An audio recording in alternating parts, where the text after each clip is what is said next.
At nakabalik na po sa kanyang pamilya ang 5 taong gulang na batang si Ali de la Cruz na nawala sa Angeles City noong March 17. At para in detalye po kung paano nakita ang bata, makakapanayan natin ang ina ni Ali na si Helen de la Cruz at kapatid ni Ali na si Darius. At kasama rin natin si Janet Escalona, ang isa sa mga nakakita naman kay Ali. Good morning sa inyo. Good morning Good po. morning. Unahin ko muna si Helen, yung ina. Kabalen, kumusta na kumusta ni Ali? Kumusta po si Ali? Wala naman po ba siyang senyales na nakikita ninyo? Baka na-trauma yung bata sa naging karanasan niyang ito. Wala mo po, atin niya pong dita Ay, ka Helen, nasa TV tayo, magtagalog tayo ha. Kahit magkakaintindihan tayo sa Kapampangan. Kwento mo lang, meron bang nakikitang senyales ng trauma kay Ali? Atin niya pong meron po talagang konting sinyalis po na na-traumay po yung bata sa kanya. Tulad po ng ano yung mga napapansin niyo sa kanya? Palagi po niyang sinasabi yung tatay po niya, kasi po yung sinasabi po ng mama sa kanya na siya po yung tatay, kahit hindi po naman siya yung tatay. Yun yung kumbaga, pinapaniwala niya si Ali na siya yung tatay, ganun ba? Oo. Pinaniwala po niya na siya po yung tatay, kaya hindi naman Okay. Naikwento ba niya kung paano siya tinrato nung lalaking kumuha sa kanya? Yung bukod doon sa sinasabing siya yung tatay, sinaktan ba siya? Inalagaan ba siya ng maayos? Ang sabi ko ng anak ko po, yung kung ginaganyan po yung kamay niya para mamalimos daw po siya. Yung pera, sabi niya. Oo. Sabi niya ganyan. Pero hindi niya po alam kung yung parang, yung parang nisip po ng bata, bakit ganyan yung ginagawa niya. Bakit siya pinaghihingi ng pera, no? Opo. Pero bukod doon, tinrato ba siya ng maayos? Hindi raw ba siya sinaktan? Pinakain ba siya sa oras? Ang sabi po ng anak ko, sabi niya ganyan, doon, sabi niya ganyan, labas, sabi niya ganyan. Doon, mama, doon, labas, sabi niya ganyan sa akin. Bad, sabi niya. Pag nung po doon sa TV, sabi niya, bad. Sabi niya, bad, yan, sabi niya ganyan. So base doon sa Yun po sinasabi yung- niyang yon, sa tingin ninyo, may hindi naging magandang karanasan yung bata. Baka sinaktan siya o baka... Meron po. Kasi, pag niya, palagi po niya sinasabi, mama, bad. Sabi niya ganyan doon sa doon po sa TV.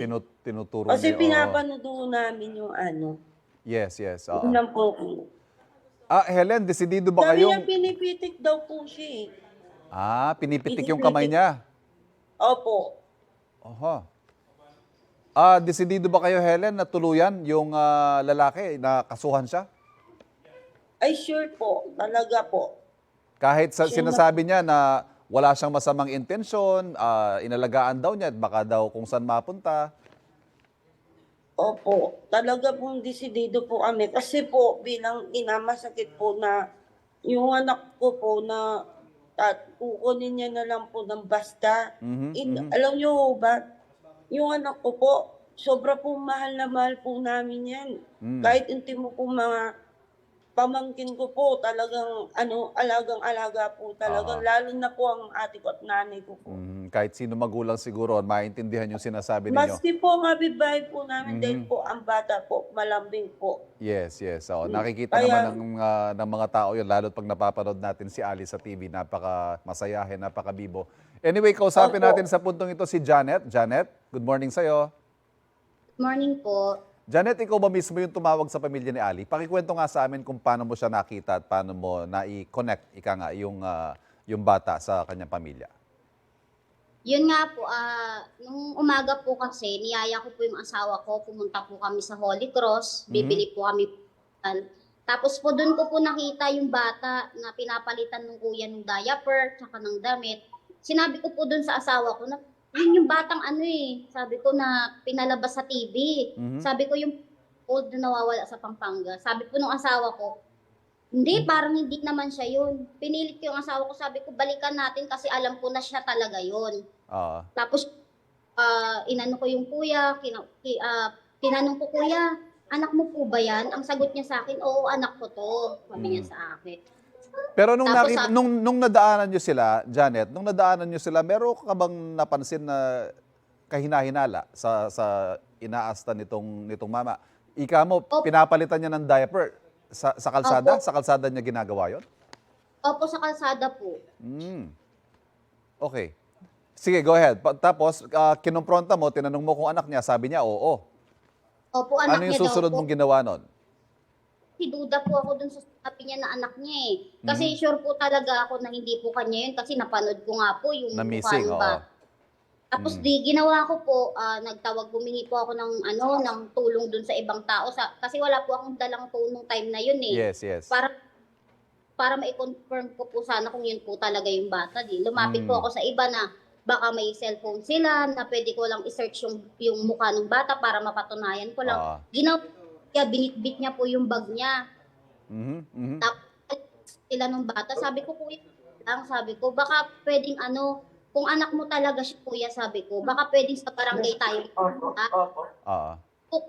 Kung po na yung bata talagang kung anak talaga po siya. Kasi kamukha niya po yung nasa Yes, yes.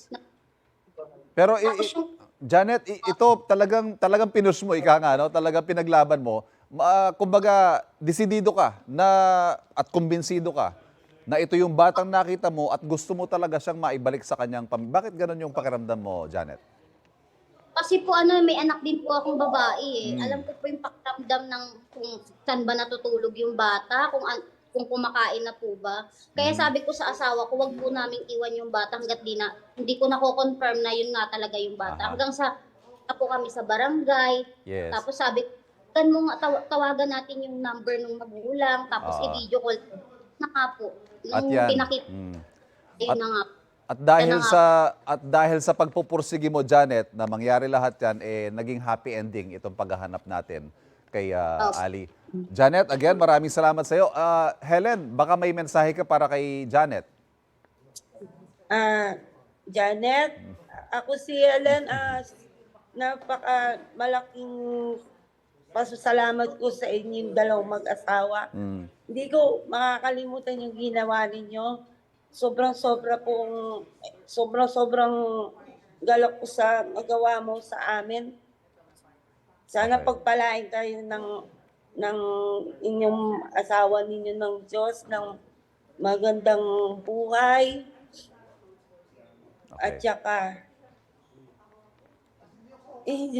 pasensya ka na. Anyway, okay lang, Helen. Helen, maraming salamat sa oras na binigay mo sa amin. Alagaan mo si Ali, pakiyakap mo siya para sa aming lahat.